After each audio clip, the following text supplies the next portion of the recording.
नमस्कार मंडळींनो, माझ्या चॅनलवर तुमचं स्वागत आहे.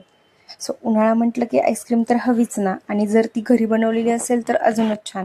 तर चला आज आपण बनवूया टेंडर कोकोनट आईस्क्रीम. आणि अशाच छान छान रेसिपीजसाठी माझ्या चॅनलला सबस्क्राईब करा, फॉलो करा, शेअर करा.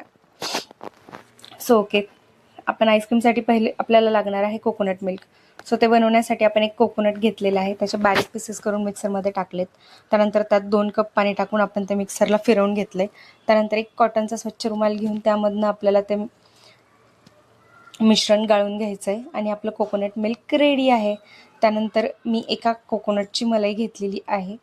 त्यानंतर आपण तिचे बारीक पीसेस करून मिक्सर ग्राइंडरमध्ये टाकणार आहोत आणि त्यामध्ये आपण टाकायचे, आपण जे बनवलं होतं कोकोनट मिल्क, ते 1 कप कोकोनट मिल्क आपण त्यामध्ये ॲड केलेलं आहे. आणि त्यानंतर त्यामध्ये आपण टाकलेलं आहे 1 कप कंडेन्स्ड मिल्क.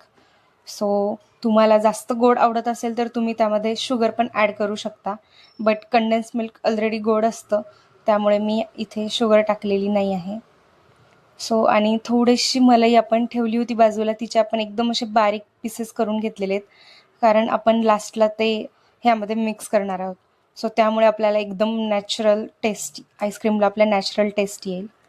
ओके, त्यानंतर आपण हे सगळं मिश्रण एकदम छान मिक्सरला फिरवून घेतलेलं आहे आणि ते एकदम ब्लेंड होऊन द्यायचं आहे, कारण जर त्यात कोकोनटच्या गाठी वगैरे राहिल्या तर ते खूप मोठ्या राहिल्या तर त्याची टेस्ट चेंज होते आणि आईस क्रिस्टल्स पण बनू शकतात.